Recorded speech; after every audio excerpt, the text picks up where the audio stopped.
Hello, and welcome to Poets Against Racism in This Together. I'm Jo Shire Bugay, president of the board of directors for the Watershed Journal Literary Group in Brookville, Pennsylvania. I'm also a poet, writing under the pen name Patricia Threshardt. The Watershed Journal Literary Group is so honored to be co-sponsoring this poetry reading, along with Poets Against Racism, a performance poetry group that hails from Nottingham in the United Kingdom. Before I introduce our hosts to start the readings, I'd like to share a few thoughts. During this event, being held on the anniversary of the murder of George Floyd, you will hear works that explore the issues of hate, of bigotry, and of racism.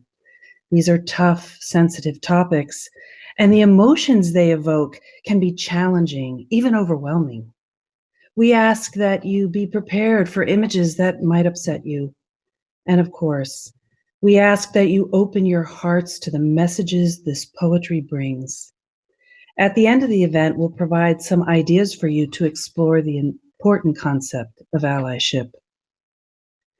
Leading us through the readings tonight will be our hosts, Manjeet Sahota, Debbie Allen, and our invited speaker, Dr. Joseph Kroski. Each will share some poetry as well. Manjeet is a poet and co-founder of Poets Against Racism, and he's joining us very late in his day from Nottingham. Since 2016, when he co-founded PAR, he has performed his work throughout England, hosting the Nottingham Poetry Festival in 2019. His mission, as will be apparent tonight, is in part to spread the words of unity, of humanity, and love. Debbie Allen was the one who brought this idea of collaboration forward. A writer herself with much of her published poetry dealing in the issues around social injustice, she serves as an associate poetry editor for the online journal Poets Reading the News. And Dr. Joseph Kroski is a professor at Clarion University. He's dedicated his professional life to public service. He's a certified teacher at the Search Inside Yourself Leadership Institute and wholeheartedly supports its mission to develop wise and compassionate leaders. In every aspect of his life, Joseph is an activist and an actionist for human flourishing. Thank you, Manjeet, Debbie, and Joseph for being here with us. Now, to start us off, we have a video poem titled Girl Walking Across Europe by one of tonight's poets, Lara Gravel, from Poets Against Racism. The video is meant to inspire poets and others to come together to address the global and complex nature of racism and bigotry. So Sarah, if you would cue the video, please, and thank you for your technical assistance tonight.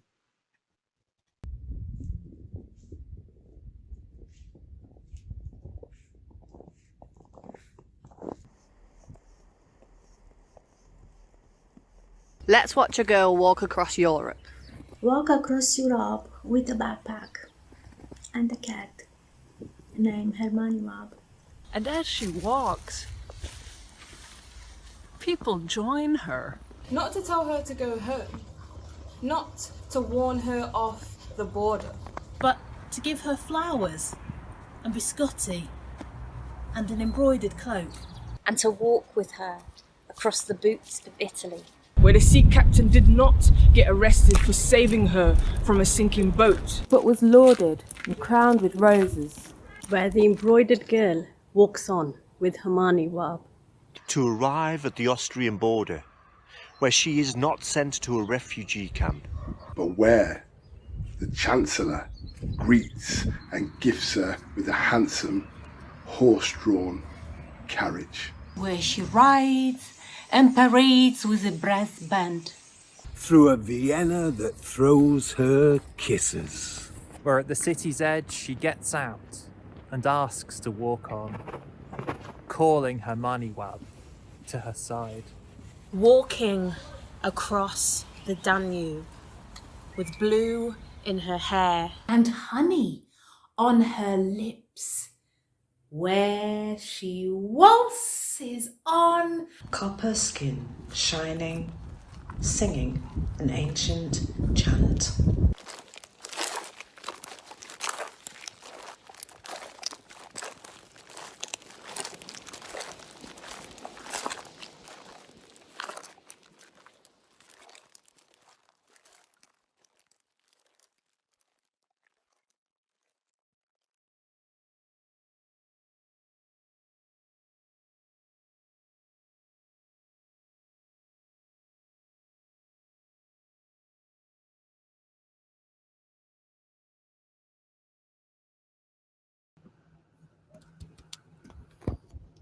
Dr. Terman suggested several poems, including Pittsburgh poet Toy Derricote's poem, Why I Don't Write About George Floyd. And I thought about that one. He also suggested Langston Hughes, I Too Sing America.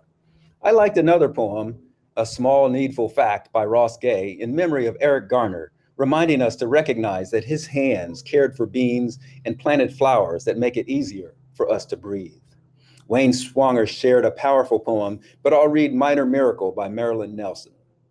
Here goes. Which reminds me of another knock on wood memory. I was cycling with a male friend through a small Midwestern town. We came to a four-way stop and stopped, chatting. As we started again, a rusty old pickup truck, ignoring the stop sign, hurricaned past scant inches from our front wheels. My partner called, "Hey, that was a four-way stop." The truck driver, stringy blonde hair, a long fringe under his brand name beer cap, looked back and yelled and sped off. My friend and I looked at each other and shook our heads. We remounted our bikes and headed out of town. We were pedaling through a clear blue afternoon between two fields of almost ripened wheat bordered by cornflowers and Queen Anne's lace, when we heard an unmuffled motor, a honk honking. We stopped, closed ranks, made fists. It was the same truck. It pulled over. A tall, very much in shape, young white guy slid out. Greasy jeans, homemade finger tattoos, probably a Marine Corps boot camp footlocker full of martial arts techniques. "What did you say back there?" he shouted. My friend said, "I said it was a four-way stop. You went through it." "And what did I say?" the white guy asked. "You said..." The afternoon froze. "Well," said the white guy, shoving his hands into his pockets and pushing dirt around with the pointed toe of his boot, "I just want to say, I'm sorry." He climbed back into his truck and drove away. So I came to this event worried. It started many, many moons ago. It was 1999. No, it was 1995 in LA. That's lower Alabama, really. A stranger I had just met and we drove across the causeway to a bar work friends had mentioned. We got there and I was denied entry. "No colored folks allowed," the bouncer said. So me and my white new accomplice named Bill bounced. It's now 1999. I'm working for Bill, and the same old story repeats itself. This time up north in Oil City at a Polish club. Again, denied entry. Same reason. "No colored folks allowed," the bouncer said. When will things change, I wondered. However, I knew things were better than the days of yore when my father's uncle, circa 1920s, was dragged out of his house in the middle of the night by a white gang in Florida, never to be heard from again. I knew things were better than the day when 4 little girls, including my aunt's sister, was killed in a church bombing by some white terrorists in Birmingham in 1963. I was born in 1965, the same day Malcolm X was murdered. I grew up reading Spider-Man comics. "With great power comes great responsibility," says Uncle Ben, Spidey's uncle. Marvel is a comic book publisher, and they have a series called Marvel Team Up. Because that's probably unfamiliar to you, I'll share some pop culture literary examples of allyship. I want you to say out loud or type in the chat if you can see it, the partners for these more familiar team-ups. I'll start with one. Superman has Krypto, his super dog, right? Man's best friend.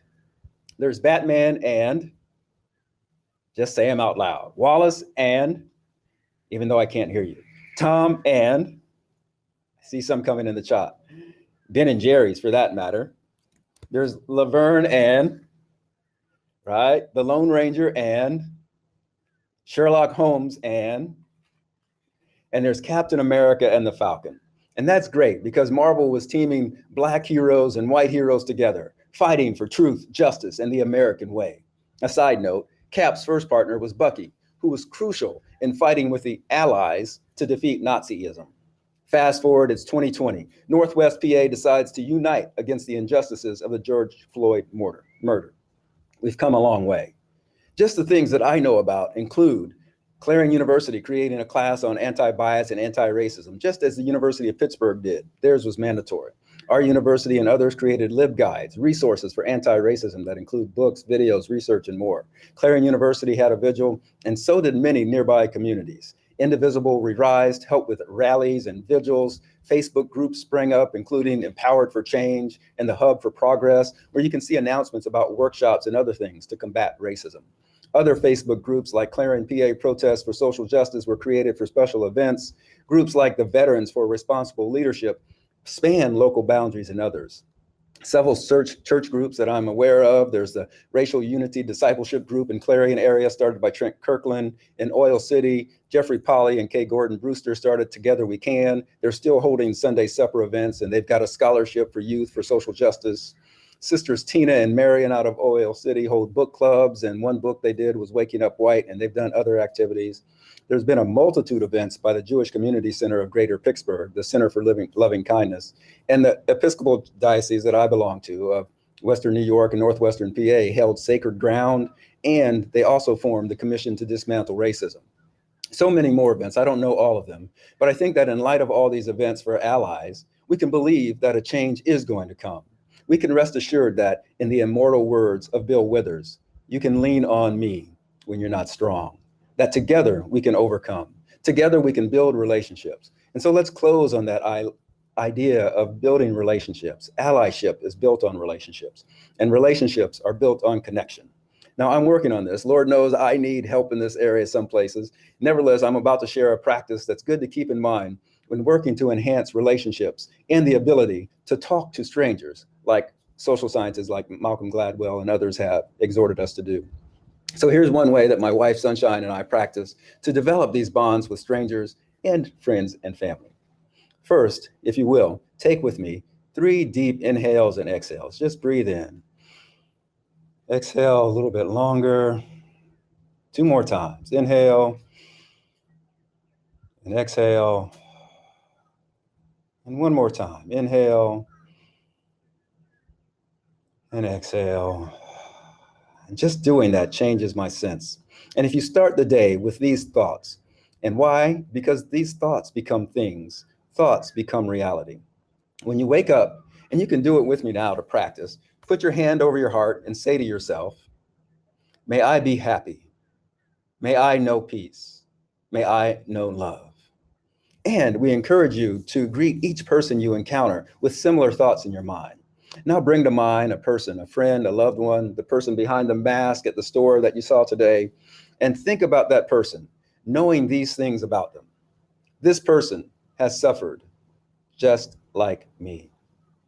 This person has had bad moments and bad days just like me. Now, allow these thoughts to come to your mind as you think about that person. May you know love. May you know peace. May you be happy. And if you can greet each person with that kind of thought in your mind and in your heart, that I think will have some amazing effects in the world. And so, brothers and sisters, neighbors and friends and helpers, anti-allies, anti-racist allies together, may we all go in peace to change our hearts and be the change that we hope to see in the world as we breathe life into this call for justice, equity, and an end to systemic racism. Hope you enjoy tonight's events. Thank you. Wow, Joseph, what fantastic words. What fantastic message. What a brilliant way to start the event. I really want to echo some of the words about building on love, humanity, solidarity, and allyship. It's critical. We are a global resistance movement of poets and artists and performers and activists. We have more in common than divides us. And we're always told by governments to not trust each other, to fear the other. And that's what Poets Against Racism is against. It's about bringing people together, bringing a community of artists together, using our poetry to make a point, to be the weapon against oppression and racism. It's a very simple concept. If you're a poet and you're against racism, you're in. So solidarity from Nottingham in England to Brookfield, Pennsylvania, solidarity from the movements around the world to challenge bigotry. So it's a fantastic night. I'm really, really honoured to be here and making links. We're going to listen to some fantastic poets tonight. And I just want to say how important it is to have, sometimes cities come together and you have huge events, London, New York, that's fantastic. But when small places like Brookfield and Nottingham come together, it shows that racism can hide nowhere. It isn't safe for any racist to feel confident in any village, in any street, in any town, because we will stand up and oppose them. And that's the key message tonight. And that's brilliant to make this connection. So I think it's really important to remember that, and remember what we do as artists, as poets. Our words carry weight in the movement again, challenging bigotry and racism. So that's what Poets Against Racism is about. As a poet, I'm wary of what governments do to divide us, and they use flags and nationalism to divide us. They wrap themselves in a flag and say nobody else can come in, and they use flags to divide and to persecute others. So I'm going to read a poem, which is my poem, and it's a message, really. It's a warning about how flags and nationalism is used to persecute others. And maybe we need to create a different flag. It's not based on the ideas of the governments and the rulers. So brilliant to be here. I'm going to leave you with this poem. It's called My Flag.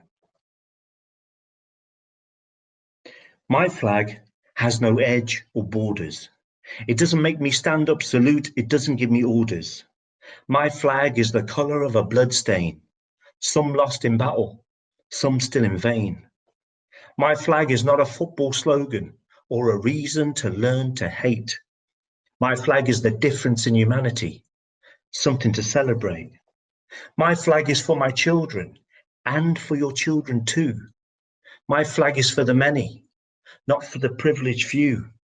My flag is not owned by kings or queens or by the nation state. My flag says break these mental chains. My flag says liberate. My flag has no spread eagle, yellow star or rising sun. My flag is an open heart. There's room for everyone. My flag is not on the side of a bank or on a dollar bill. My flag has never declared war. My flag doesn't know how to kill. My flag is not made of gold or diamonds, nor does it smell of oil. My flag waves in the streets below, in the hands of struggle and toil. My flag is not the history of rulers past. It's the history we've yet to write. My flag is not here to add to the darkness. My flag is here to bring you the light. My flag is my mother's tongue, although not here to see. My flag is not here to keep you out. My flag is here to set you free. Thank you.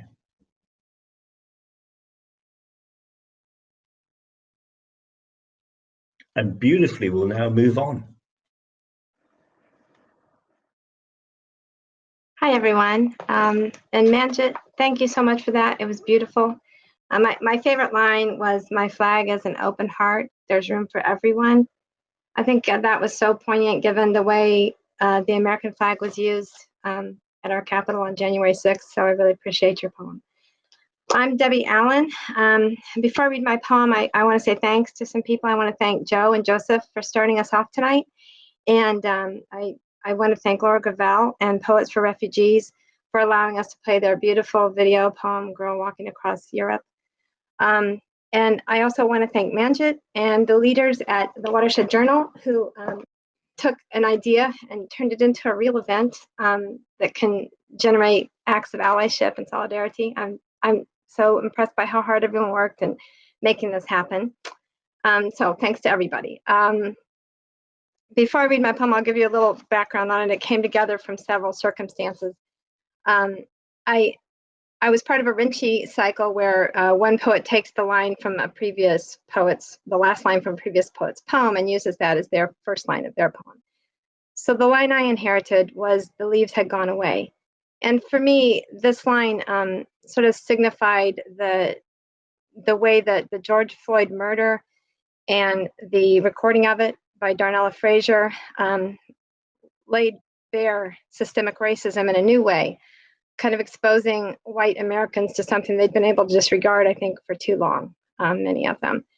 And so that was happening. At the same time, I was involved in a different thing where I was deepening my understanding of the origins of the construct of race, which is a concept that was invented basically to allow for the stratification of society and the enslavement of certain people.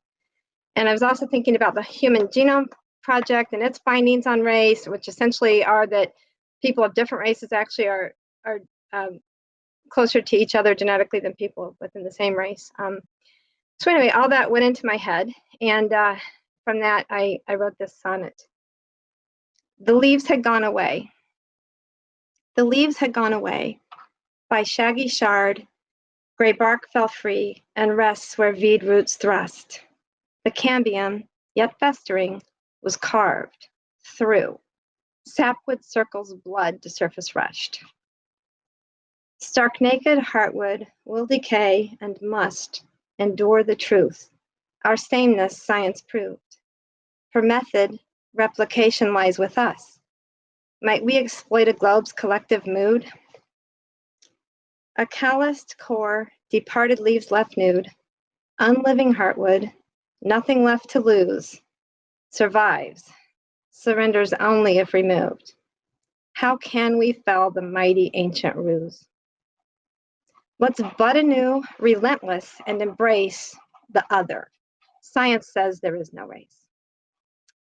So with that, I'm now pleased to introduce our first featured poet, Tabassum Shah, or Tabby. So I'm going to give some background on Tabby. She was a student in Philadelphia and London, and then became a history professor. And now she lives in rural Western Pennsylvania, where she's a community activist. And she basically likes to bring together voices from rural Pennsylvania to have conversations about how local communities can change. And I just want to say a few more words about Tabby.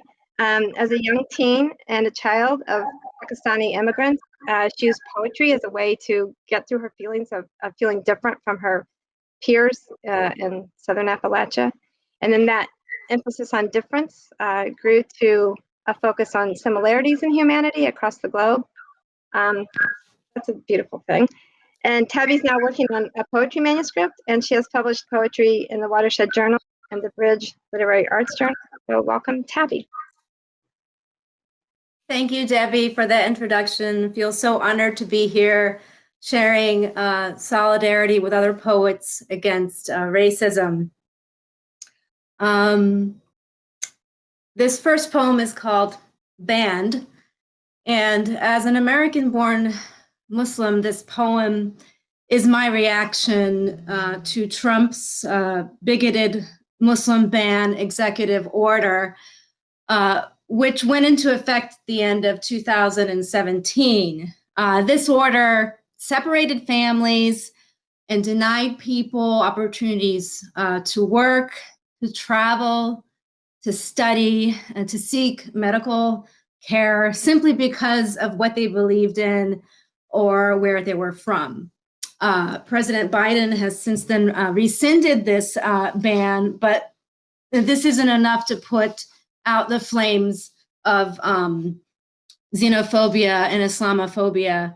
And so as I would like to address my American friends out there who may be watching, please encourage your congressmen and women to pass the No Ban Act. So no discriminatory orders and legislations will be placed on any future immigrants. So please get in touch with your Congress people to encourage them to pass the No Ban Act.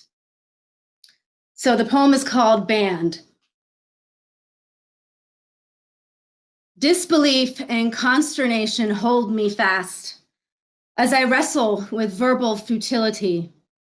My writing has taken an asemic turn where vacuous meanings reside in non-specificity.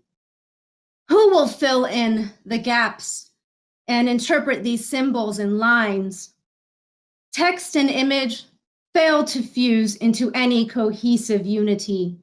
My pen scrapes arbitrarily upon the page, opening it up to all subjective interpretations. Disassembled in inaccessibility without semantic context. I smolder, I simmer, I'm a closet Muslim. Members of my cohort banned. I'm done with apologies. This brown poet of rural America, I sought camaraderie with seekers of sanctuary. I stood up and regretted it immediately. Voice faltering as I posed my question. What do the birds in your poems signify to you? Is it your flight to find safety in the asylum you seek? Is it your homeland of your past in your pre-displaced days? Is your heart always aflutter because a caged bird resides there? Is it the peace you seek? In this world, where it is easier to take up blindfolds against lies, greed, corruption, indecency, bigotry, are we to the point where we have no choice other than to massage justice with bribes? Is the basis of improvement hope obsolete? I choose to struggle with the inadequacy of words. Warily, I gaze into the summer's haze, and flashes of crimson catch my eye. In the cardinal's crest lie my words, etched on individual barbs, arranged in an intricate microstructure. They're trapped there, like the air between barbules and downy feathers. Cohesive they are only in flight. Will they have the power to unfurl the threads of time? Will they take us soaring high beyond our regression so that we are no longer a grieving nation and we are refashioned into a reinvigorated, restored faith?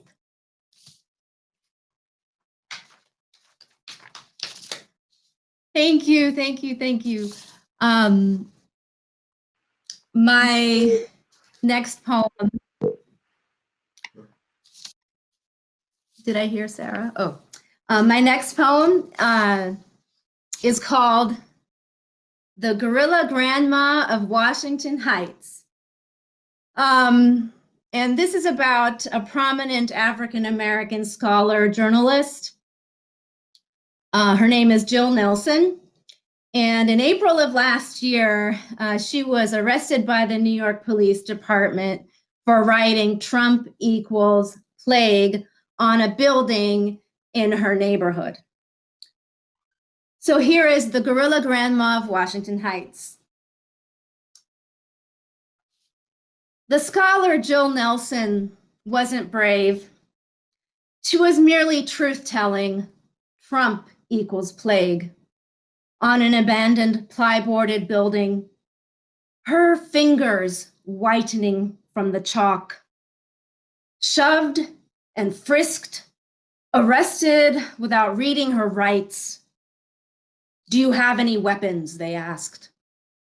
Words, she said. COVID-19, the latest racialized tool to oppress brown and Black people, used as a cover for systemic racism, demands brown and Black workers to get out and die for capitalism. Never mind disparities in healthcare coverage and treatment. Jill Nelson called out Trump for his aiding and his abetting to keep the economy open and running on the backs of workers in vulnerable communities.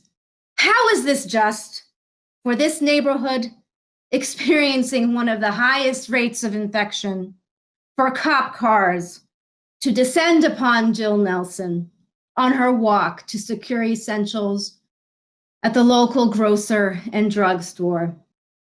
Surely they could have removed their blinders and exercised empathetic humanity for communities accustomed to living under the pandemics of structural racism and gentrification for decades and centuries in the making, all of course amplified by COVID-19.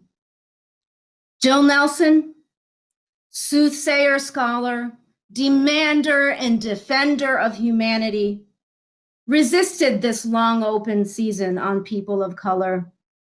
Her memories of 10-year-old Black child Cliff Glover, shot in the back, always fresh in her mind. She resisted COVID-19 as the latest cover for police business as usual oppression.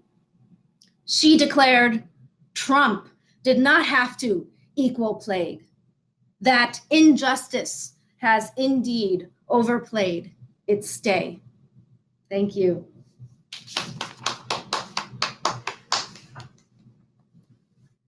Thanks, Tabby. I'm going to lead off the discussion of Tabby's poetry. There were two things in particular that struck me about it. One was just the horrible idea that a racist leader could really steal someone's art and leave a poet without the ability to put down the words that she wanted to put down. But then at the end of the poem band, that the speaker, Tabby, kind of regains her words and wonders what kind of impact they'll have. And then same thing with the Grandma Gorilla poem. Jill Nelson, sees her words as her weapon against racism. And I think all of us here, whether we're poets or people who speak out in other ways, can use words in that way. And then the second thing that I think was really important about Tabby's poems was in the band poem, and I just want to read. It's where she makes a challenge, basically, the speaker does, to others. And it begins with, what do the birds in your poems signify to you? And then it goes on, do they signify the flight to find safety, a homeland of your past, et cetera? And I think that, to me, that idea gets at the central theme that those of us who have privilege, we need to understand that the lives we're living are not the same lives that other people are living. And I think that can be the basis for becoming an ally and wanting to do something about that. So those are my thoughts on Tabby's poems. I'd love to hear from Manjit or Joseph. I think I love the line, this brown poet of rural America, because I've been a brown poet of rural Shropshire in England. And the brownness is an important thing. When you think of white supremacy has dominated global world, but also whiteness is desirable for brown people too, as part of as a sign of wealth.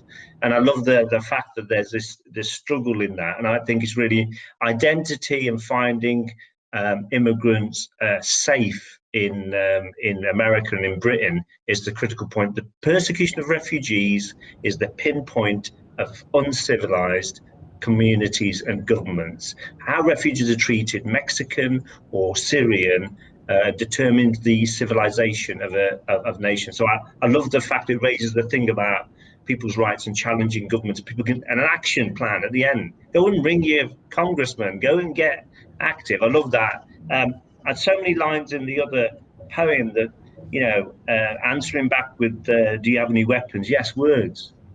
Fantastic. But being armed as writers, you dare come across me because I will put you in a poem forever and you'll be locked in. So I love that. And famous writers and activists have always used the phrase books are weapons. In literature, it will stain you in a different way than things. So I just loved it. Just really moved me. Brilliant. Joseph? Thank you, Debbie, and thank you, Tabby. Those words were heartfelt and very moving. And just on a surface level, I'd like to address both poems, meaning I wasn't familiar with the activists, so thank you for educating me about that. And I too love watching birds, as I think I know you do. And so I really enjoyed the little pieces you had about that, and being a part of the Cardinal's crest, to me has a lot of deep layers of meaning, just because cardinals might signify other spiritual messages, so to speak. And the other thing, just because of the words being as weapons from Jill Nelson, the scholar activist, it made me think to a different religious tradition. In the beginning was the word, and just knowing, again, like you said, how powerful words can be. So thanks for reminding us of that, and reminding us to use our words to support people who do not have the power in these situations that we find ourselves today. Thanks, Joseph. Okay, I'm going to introduce our next poet now. Our next featured poet is Caitlin Mang. She is a recent graduate from Clarion University. She has a deep passion for both art and writing. And we invite her to join this event through her creative writing instructor and poet, Dr. Phil Terman. Unfortunately, but not surprisingly, racism is something Caitlin has experienced as a Black woman. And the poetry she's going to share with us tonight addresses the microaggressions that she's faced in her, I would say, very young life. So welcome, Caitlin.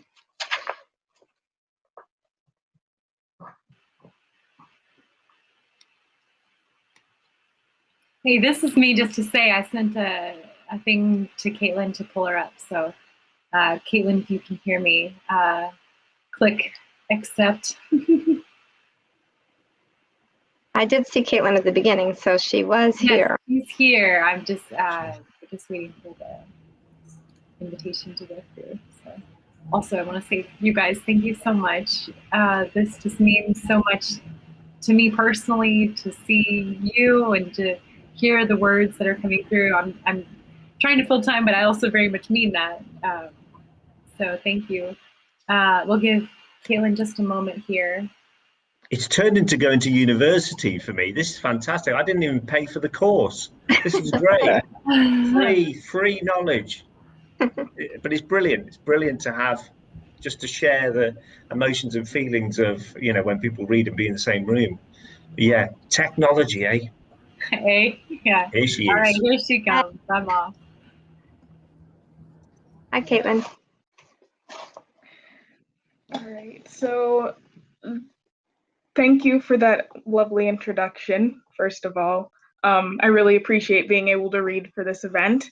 So this first poem is actually, it was part of a story that I had written for the creative writing class that I was in this past semester. And it basically chronicles my life as a young Black woman and a lot of the microaggressions that I did face, unfortunately. And I just really hope that others can relate to it, even though it's a pretty heavy topic. It's not a very happy topic, but I just hope by bringing light to something like this, we can continue to fight against it. So this one is called They Don't See a Child. They don't see a child when they see her ebony complexion and deep brown eyes, but a doll that looks good for a day and is forgotten the next. A child in a beautiful purple dress told she looks surprisingly her best, and that's not what they expected. As her life progresses, she learns about the Boston Tea Party and Columbus, but slavery in a land taken from others of a lighter color is too much to put into a simple curriculum. So they cut and rush through rose-colored lessons of passion and violence. And as school continues, there's no room for the girl in the arts because of the color of her skin, dictates if she can play the role of Cinderella, because why would a girl with such a dark complexion be able to handle a dance with the prince? But nothing could prepare her for the aggression over her complexion, perpetuated throughout her life, where the color white is right and black is wrong. I have one more poem. This one is called Hashtags, and it chronicles, the fact that many of these hashtags that we make are forgotten after a day, and it just is something that I think we really need to, think about. A passing trend of Black Lives Matter, but lives shattered because a walk down the street means you're in danger to some stranger who has a gun. And suddenly shopping is no fun because of the stares of those who don't care to learn about a history besides theirs, or the way other races carry themselves and are accused of starting a sickness. People think it's okay to take lives away and continue to make hashtags that will be forgotten in only a matter of days. Thank you.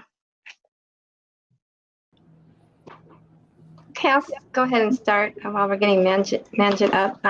I was so excited by Caitlin's two poems for two primary reasons. The first poem, they don't see a child. In that poem, what really struck me was the commentary on the history that's taught and the history that's not taught. It was particularly relevant to me because I worked for years in educational publishing. I know what goes into textbooks and what states allow what to go into textbooks, et cetera. And it's terrible. And I think too, like I mentioned earlier, I gave a deeper thought to the construct of race and its origins earlier this year. And really, frankly, I learned about that relatively late. And so I think not only should a true history be taught in our schools, like Caitlin mentioned, but also true science on the subject of race needs to be taught in our schools. And if anybody wants to know more about the origins of the construct of race or the findings from the Human Genome Project, you can go to genome.gov and look for the glossary and check out the word race. So I'm so glad that Caitlin brought up that particular point in her poem. Really resonated for me. And then the second poem, I agree 100%. That to me, this poem is the reason for this event tonight. Hashtags. I want to read the last lines again. People think it's okay to take lives away and continue to make hashtags that will be forgotten in only a matter of days. This is my fear. This is why I want to do events like this, is because I'm afraid that those of us who are horrified by what we saw happen to George Floyd, that's going to fade, that horror is going to fade and the protests will dwindle. And this is where I think, again, allyship comes in, that we can, turn protests into actual, actions and change that can make a true difference in people's lives. And so I can't thank Caitlin enough for contributing these two poems, and I'd love to hear what Manjit and Joseph have to say about them. Who wants to go first, like a double act? You go first. I'll go second. All right. Thank you. Thank you, Caitlin. And it was so wonderful to read those words. And actually, I read several of the poems, and yours made me think, oh, maybe I should write something. And so I actually wrote a poem inspired by some of the things you shared. And it motivated me to include some things in my opening talk that I probably hadn't thought to include. So I appreciate that. And like Debbie shared, we don't want it to just be a hashtag. So I'm thankful that, Debbie, you're hosting this type of event, and all the artists here assembled have created works for this. So I'm so thankful to be a part of this. Thank you. Thanks.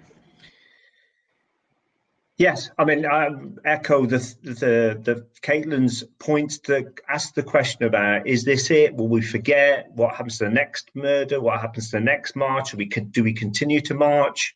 How tiring is it? I've been marching against racism for 42 years. There will be a point where you go, it's got to come to an end. But it also raises the question of actually why it's so important to actually not just have the hashtag. It's to follow it with multiple ways of challenging.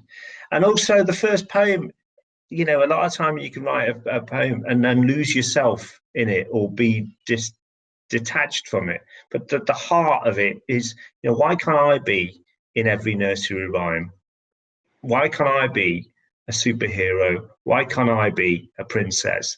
I tell you why. Racism is why, and that just hits you really hard. It's a subtle hit, but it leaves you with a question of, wait a minute, this is ridiculous. So brilliant poetry. I think that Caitlin, well done. I really enjoyed those.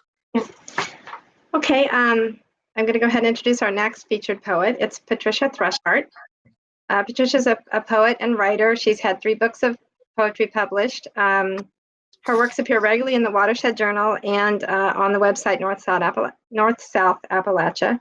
And her poems have been published numerous places. I'll read several. Tiny Seed, Clarion University's Tobacco, the Avocet, Still Point Arts Quarterly, the Pittsburgh Post-Gazette, Feminine Collective, Curating Alexandria, High Shelf Press, and the Northern Appalachia Review. And I just have to add a personal note. I love Patricia's poetry, so I'm thrilled to welcome Patricia. Oh, thank you so much, Debbie, for that introduction. And let me just compliment everyone so far. I'm just enjoying this so much, and I'm so thrilled to see all of the positive comments in the chat. So thrilled to add my voice here as a poet. And I'm going to read 2 poems from a book that I've written, paraphrasing the testimony of abolitionists and fugitives from the Underground Railroad. This book will be published later this year by a local independent press, and I'm excited about that. The book will be called Inspired by Their Voices. And these stories I picked especially because they were told to one of the most important, inspirational, and impactful member of the Underground Railroad in Philadelphia, William Still. William was a freeborn African-American living in Philadelphia. He personally saved hundreds of fugitives from recapture. And as the chairman of the Vigilance Committee in Philadelphia, his work saved thousands more. He's just a tremendously inspirational figure. So these are 2 stories that were included in a book that his family encouraged him to write in 1872 called The Underground Railroad, the first book about that entire experience by an African American. It was so important that it became an exhibit in the 1876 Philadelphia Centennial Exposition. So these are 2 poems I wrote based on the testimony told to him by these fugitives. The Voice of Charles Ball. Her body belonged to an old man who planted tobacco and died in debt. She and her children, including me, were taken to the block to settle his estate. I was 4 and naked. A man bought me, wrapping my body in a child's frock that belonged to one of his own. She ran after us, sobbing, and taking me down from the horse that was riding me away. Buy us all, she pleaded. But the man could not. Then the slave seller came alongside with 3 blows from his whip and dragged her back to the auction. Her cries faded as we rode on. The Voice of Clarissa Davis. Brothers, you will not leave me behind with the whip and the tree. When you go, I will go, dressed as you. Why not? What do I want my womanhood for? Not the eyes of the master's son and his ready hands. Brothers, how we became separated, I do not know. You went ahead of me in your push to be men among men, not chattel among pigs. And I strained to stay with you, but lost the road. No way forward, no way would I go back to the heated brand, ready to sear slavery on my skin. I found a coop once used for fowl and crawled in, finding food at night meant for dogs. I would fall asleep for a short time thinking of you free. Your proud heads held higher and lungs expanded with air you have chosen to breathe. Cold and fresh and bountiful in God's Spirit, I prayed to join you each of the days I hid. It was evening. The sun was off the steamy roof, slanting through the warped slats, and I shifted with a cramp in my side when I heard footsteps coming from the wood. My brothers, the catchers, I willed myself not to breathe. I willed myself not to move. A friend, a voice said, a ship arrives, the city of Richmond. See the steward tomorrow at the dock, early. He will hide you. It was God. I heard his voice. Thank you. Thank you, Patricia. I'll go ahead and start the discussion. Patricia asked, whether these poems were going to be a good fit for this event, and I when I read them, I thought these poems have to be included in this event. I mean, for one thing, they give a voice to enslaved persons right here in our event tonight, and that's incredible.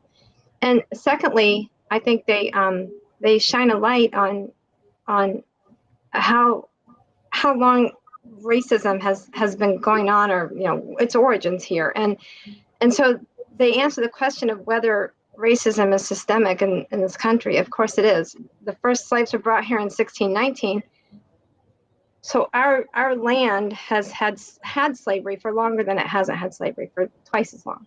And so when people question whether there's systemic racism in this country, how can they with that kind of history and then everything that came after it? So I think for those two reasons, they had to be included. And then more specifically, the one poem, I was just struck by the focus on breathing, and I want to read some of the words.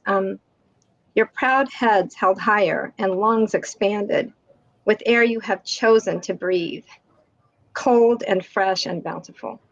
That exaltation of the act of breathing can't help you, make you think of the words of George Floyd and Eric Garner, I can't breathe. And just makes you wonder, how long is the concept of breathing freely going to be an issue for African Americans in this country? It's got to end. And so I think these poems were hugely important. And I now turn the floor over to my co-hosts.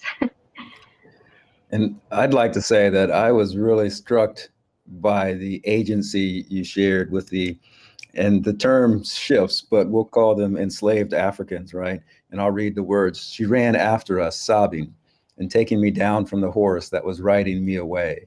So often we just hear about slaves as being, chattel, just property.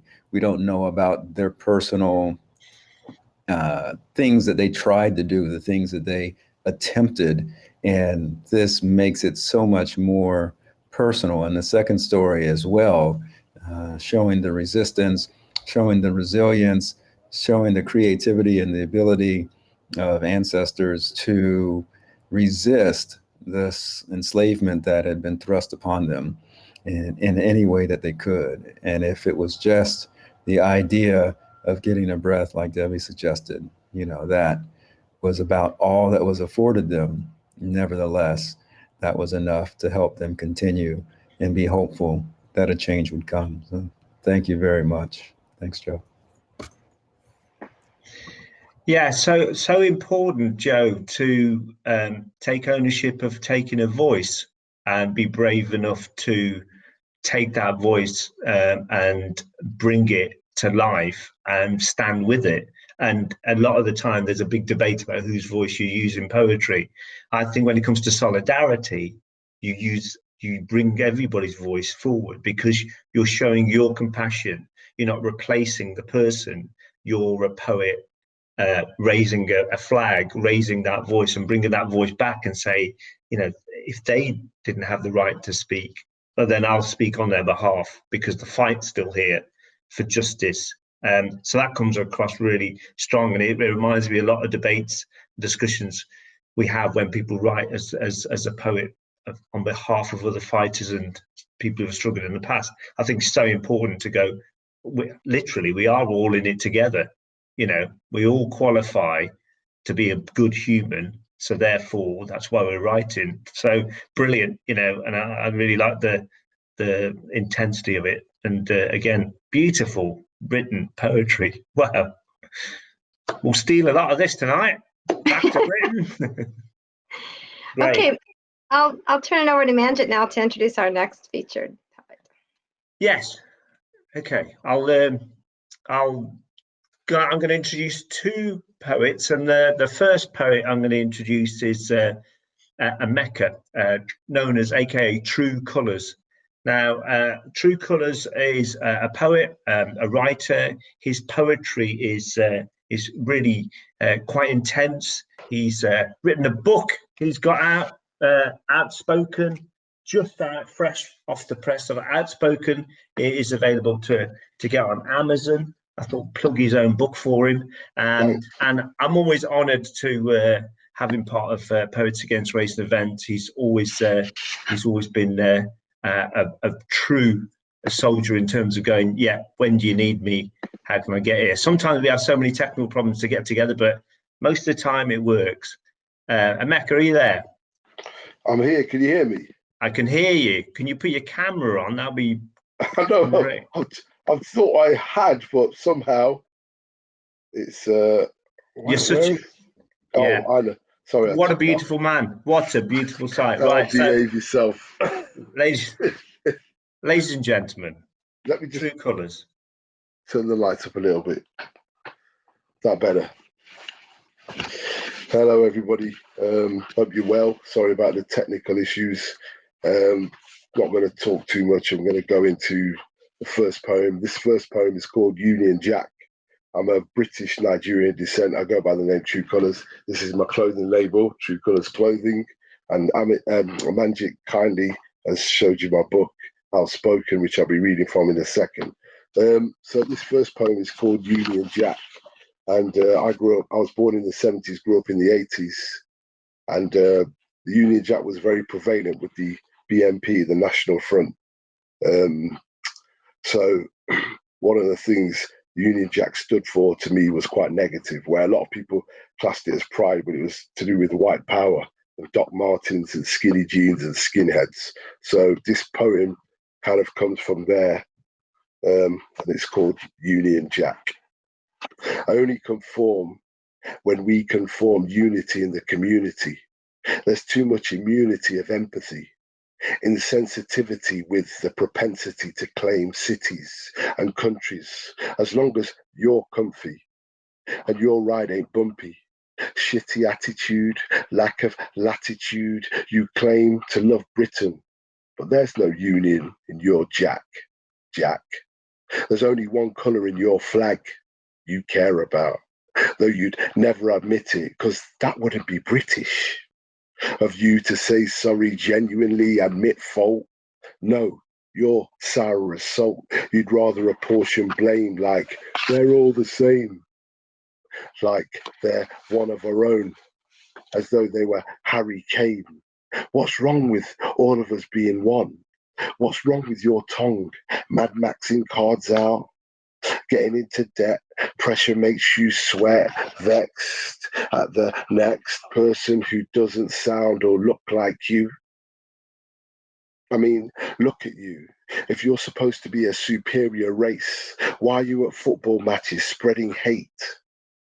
Looking rather inferior, on the terraces screaming at a stranger like your nemesis, mimicking chimpanzees, making monkey noises of your own choices with your own voices to set a great example for your children, to show them how to hate on some ignorance pilgrim, not to love, not to share, not to care, just to swear and abuse.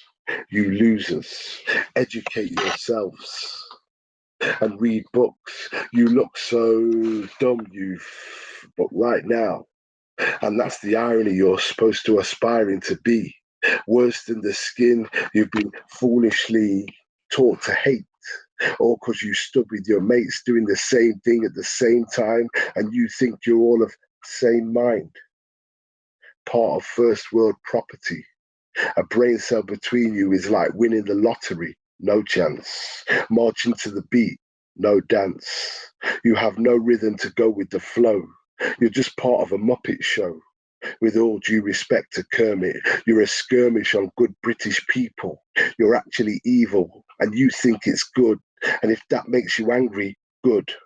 So it should. And hopefully invoke your conscience. Realize this is nonsense, because past tense is still present. So let's take precedence and don't fall for the media's tricks. Live life and mix, or fall back. The irony is you don't deserve to be part of any union, Jack. Thank you. I'm just going to go on to the next one real quick. That was Union Jack. Hope you liked it. This one is from the book. It is called Set C. And this one was inspired by my ex-girlfriend, because I used to go out with an English girl. We got on really well, but she got peer pressured from her friends and other people. And after we sort of split up, she told me the reasons why. We kind of faded away, but then she told me the reasons why. And from that, I read this poem called Set C. She only saw me for me. Her mates would make a mockery, saying, how could you date one of me, one of them? This came from her apparent friends. She naively thought they thought like her.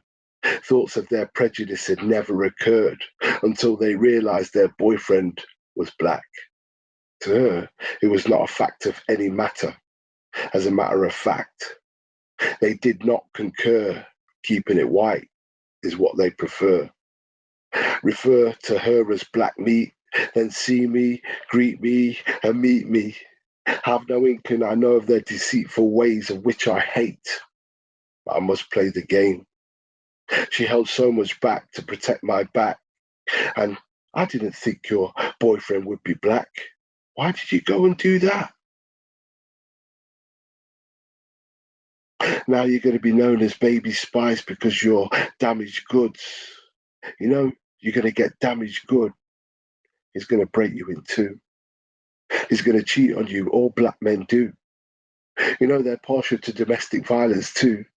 STDs, so many of them do. You better go for a checkup. He does look a bit of a thug. I bet he sells drugs. Did I tell you they're partial to get violent? All this time, she's silent, keeping quiet while emotions run riot. Drained and tired, she cries in private, making her love feel like it's a sin. Are the people actually committing the sin? Or because the colour of my skin? She said she wanted to tell me but didn't know where to begin. And all these years later, she opens up like an open book and she relates to me in detail all the barbaric, racist regale. Merely because she dated a black male, she was emotionally blackmailed to leave me. Set sea and sail. Thank you very much. That's from Outspoken. It's on Amazon. So I would love to get this more over in America as well. So if you know, there's more where this came from. It's from the heart. It's from the soul.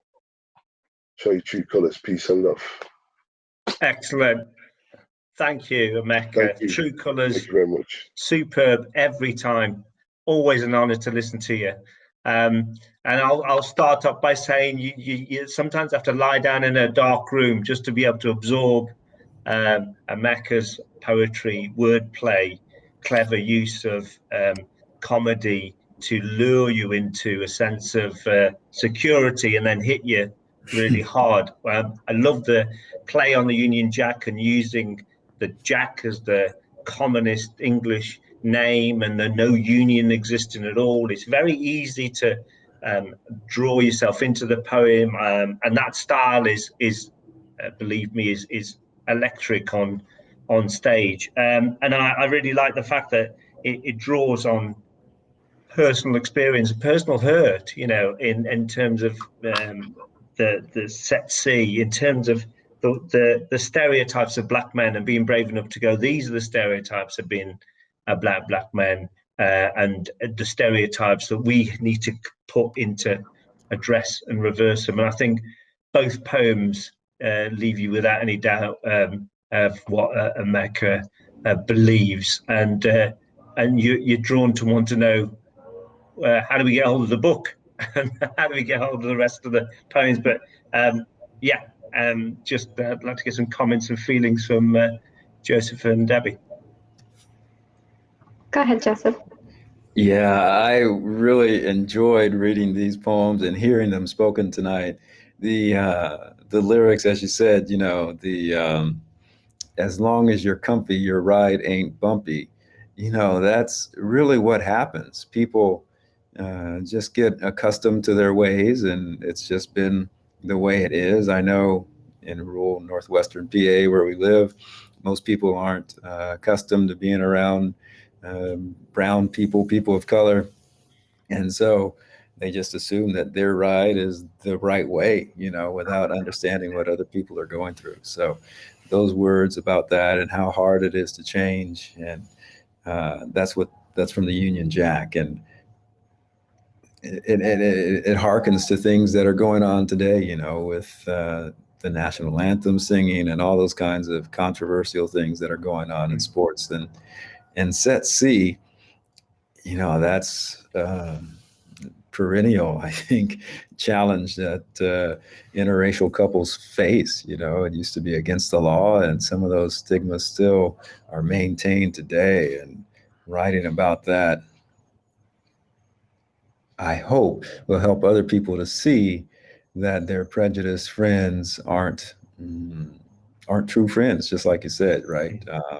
That they have those or harbor those thoughts that are antagonistic against Black and brown people, and those aren't useful thoughts. So, thank you for sharing those words of wisdom for everybody to learn from.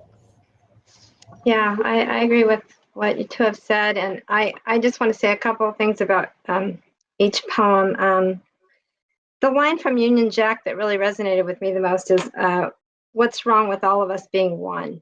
And the answer to that is nothing. Nothing is wrong with all of us being one. Why is it a debatable idea? I mean, this is a question I ask all the time. There's no answer. There is an answer, but nobody wants to believe it or something. So of all that, drama and everything in that poem, which was all fantastic, and the musicality I love, and so forth, but that line really struck me as a question that I ask all the time. I don't understand it. I don't understand why it's a problem. And then Set C, because I'm kind of a stalker of the Poets Against Racism group, I have heard Set C before because they did a different poetry reading where True Colors read that. And I have to say that I just have a really strong emotional reaction to that poem because, I think to have been in love and lost somebody because of racism, how it affects everybody, even the person who's in love with you, is a pain that I'm sure you can understand only if you've felt it. But I feel like by listening to True Colors poem, I kind of have a better understanding of that pain, and I appreciate the opportunity to have a better understanding of that pain so that I can, feel more incited to go out and do something about this problem. So I really appreciate both poems very much. Thank you, True Colors. And I just want to add the fact that the philosophy of True Colors comes out every time.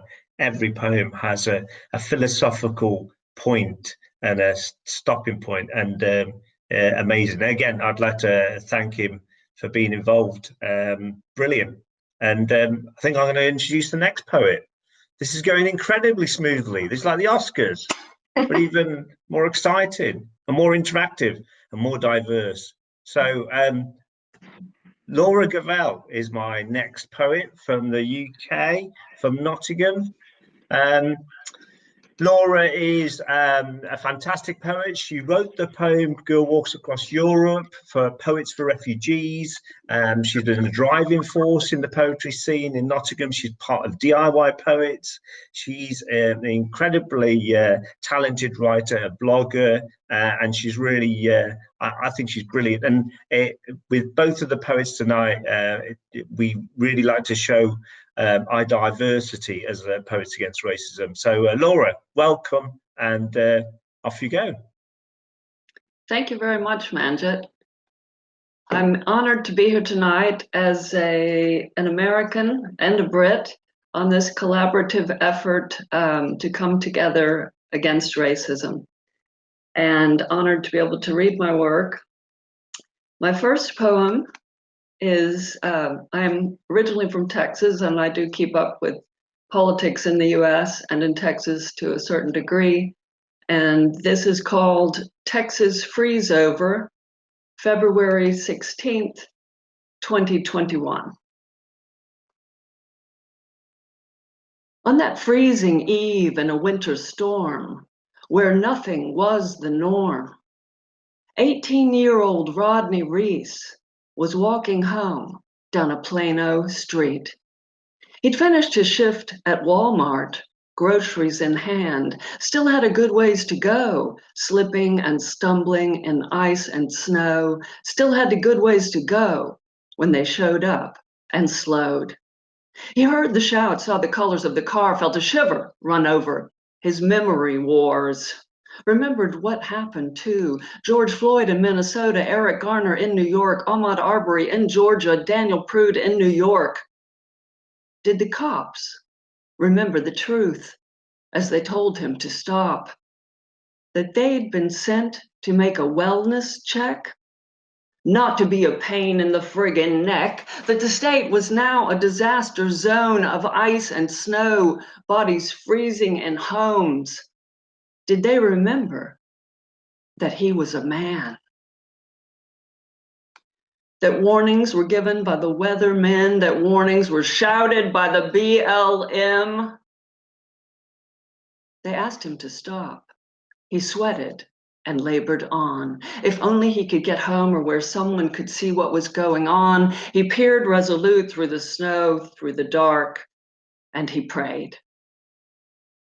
Where you going, son? I'm going home. While you're walking in the road. Sidewalk's icy, man. Where are you going? You need a ride? I'm going home. Don't touch me. The cops get out, come close. Don't touch me, man. They grab his arms, cuff him. This is an investigation. So though it makes no sense to anyone with a few cells of gray, they charged him for walking home, charged him with being a pedestrian in a roadway. He spent the night in jail, managed to keep his heart from fail, managed to keep from other travail. Next day, the police chief let him go. Said they should have taken him home. Didn't know what was in those cops' minds. Was it race? The chief couldn't say. Rodney, when asked later why he didn't want to stop for the cops, said, I seen all this stuff with George Floyd. It hurts, man.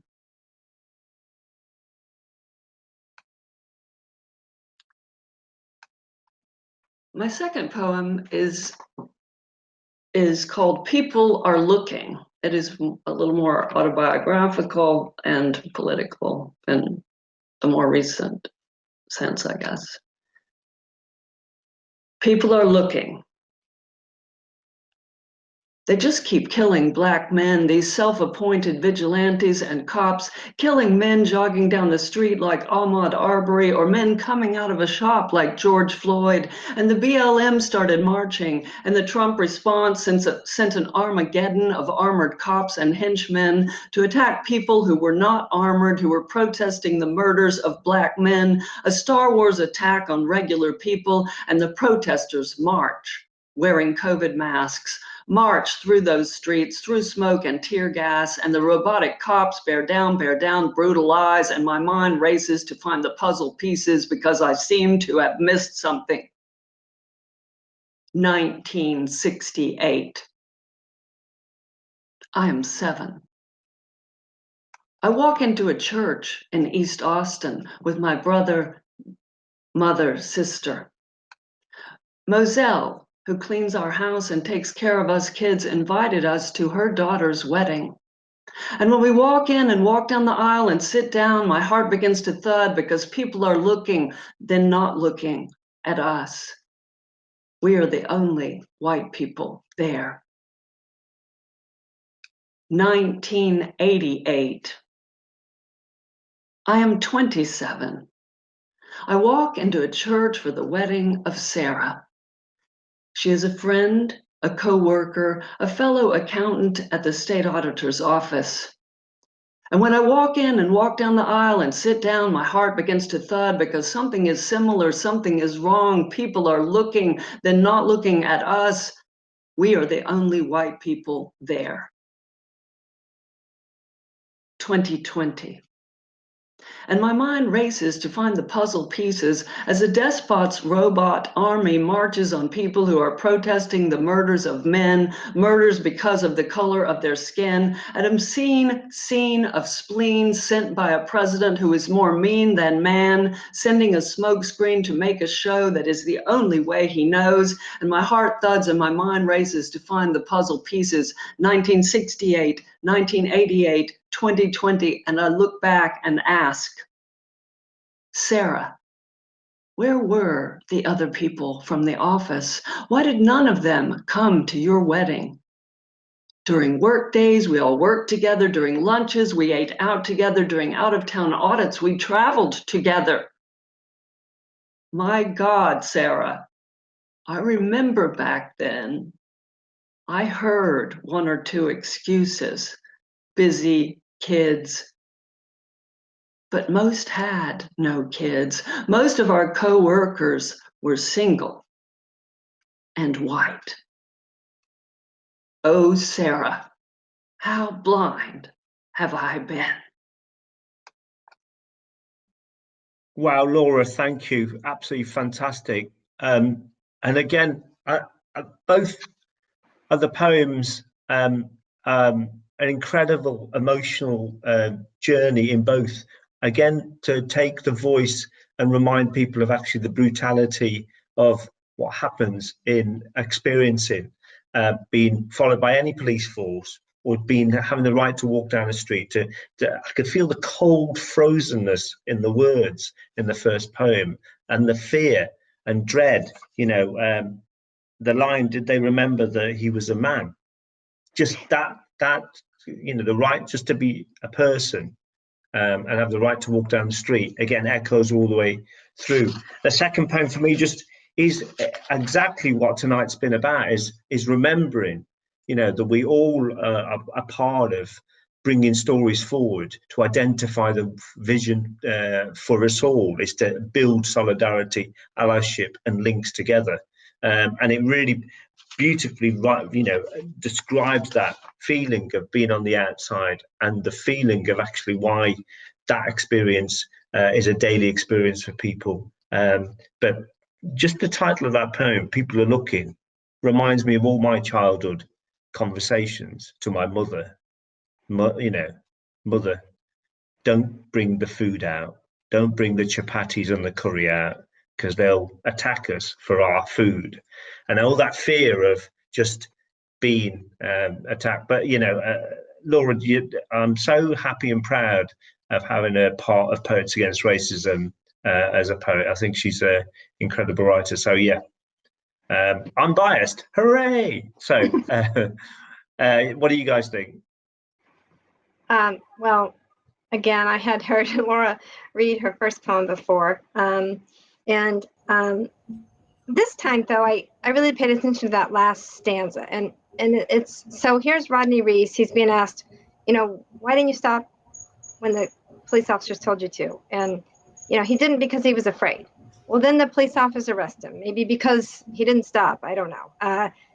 But then he becomes another data point. And, why, African Americans and other Black people are, afraid to stop when the police ask them to. And it just is a vicious cycle that just goes on. And that's why doing something, many things about policing to change it are so important. So that's what really struck me this time when I heard that poem. And I just have to stop and say, too, I love Laura's poetry, so I appreciate both poems. But on the topic of the other poem, I agree. That's exactly what tonight is about, is putting yourself in someone else's place. You know, we can all reach back to a time when, even if we're white, you know, we felt out of place, even for our skin color. But then to think about somebody going through that every minute of every day, practically, you know, that's what we have to do. And the last line of that poem, "Oh, Sarah, how blind have I been?" I mean, that's what it's all about, is, you know, putting yourself in somebody's shoes and waking up and saying, gosh, you know, I never have really understood what's been going on, and now I do, and I've got to do something about it. And I just also want to say that from Joseph's opening poem to Laura's last poem, I have had tears in my eyes through pretty much most of this. So it's been really powerful, and I appreciate all of it. Joseph? Yes, thank you, Laura, for those words. And recognizing, and I'll just pick up on what Debbie said, that common humanity. You know, it's not often that people recognize or have the opportunity even to be in a space where they're the only person from that race, unless you might be a person of color living in rural northwestern PA, right?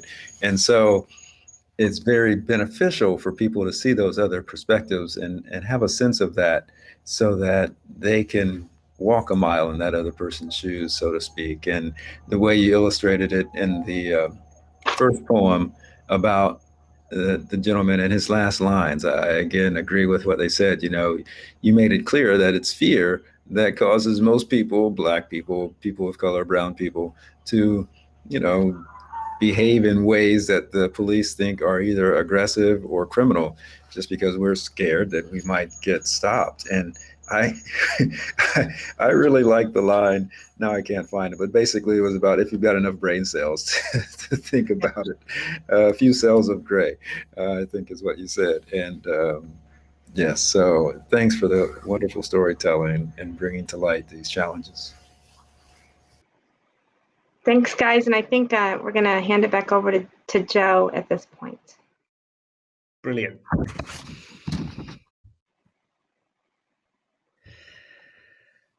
Well, you said you were in tears for a lot of this, Debbie, and I have had so many strong emotions too, sitting here, being part of this, and also listening to, you know, just the heartfelt and inspirational and the truth, so articulated.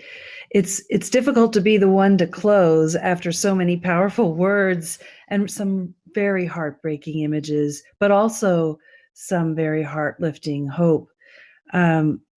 It's hard to know what to say next, but we did promise to talk a little bit more about allyship, because our hope is that everyone who's joined us tonight or who watches this later as a recording becomes inspired to do something more, like you were, Debbie.